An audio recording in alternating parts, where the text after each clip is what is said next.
Hey guys, it's Lee, and I have said for a while that I'm going to try to get back to doing some recipes on my channel. I wanted to start off with a bread because I love making bread in my bread machine.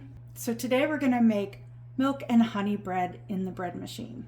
This is a 1.5 pound loaf, just so you know, in case I forget to say that later. So you want to start off with 1 cup plus 1 tablespoon of milk, and make sure your milk is at least room temperature. Lukewarm would be better. I'm using whole milk because that's what we have. Next, you want 3 tablespoons of honey. If you warm your honey up a little, it should, whoops, it'll be runnier and it'll be easier to pour.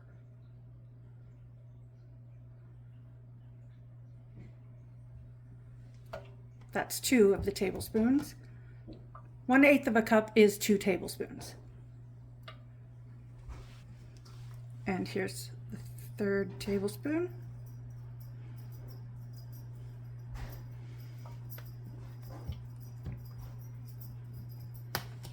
All right, I got interrupted. Hopefully this is lined up like it was, because I kicked the tripod and, you know, it's close enough.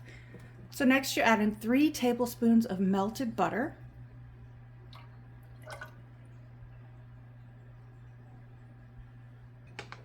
One and a half teaspoons of salt,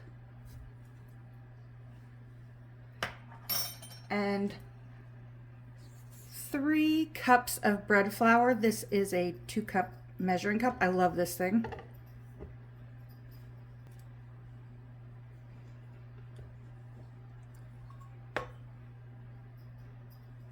And then 2 teaspoons of active dry yeast.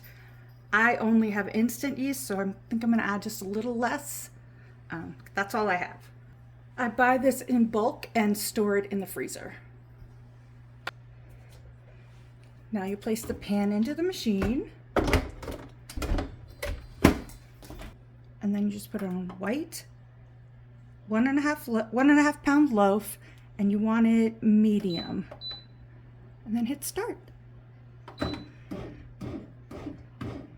If you're looking for a bread machine, this little Cuisinart is really nice, and it's compact, which I like. It doesn't take up a lot of space. I will leave it linked down below. It's also on my Amazon storefront.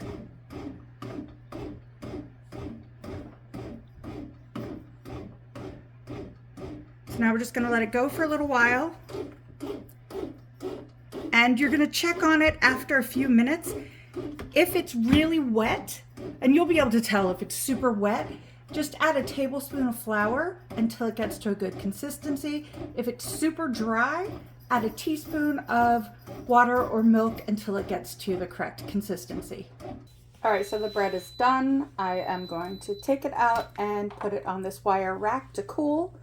The hardest part about baking bread is waiting for it to cool enough to cut it. If you cut it right away, it's just going to turn into a gooey mess, so you have to let it cool for a while.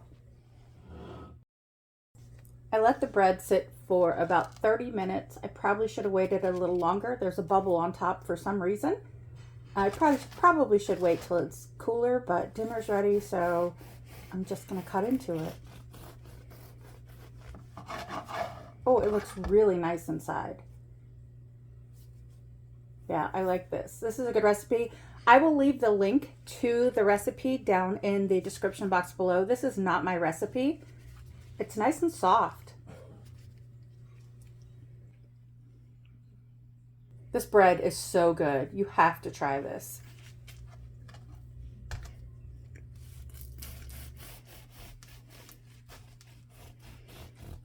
Oh, I'm a little wonky with the cutting there, but it'll be all right. I just sneaked another bite of the bread. Here's the finished product. Like I said, I will leave the link down in the description box below. At this point, you want to keep this in an airtight container. If you're not going to eat it within a couple of days, I would recommend refrigerating it.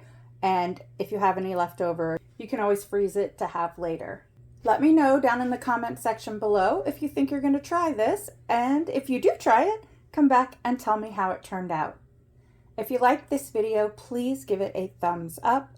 If you're new to my channel, hit that subscribe button and the little bell so you don't miss out on any of my upcoming videos.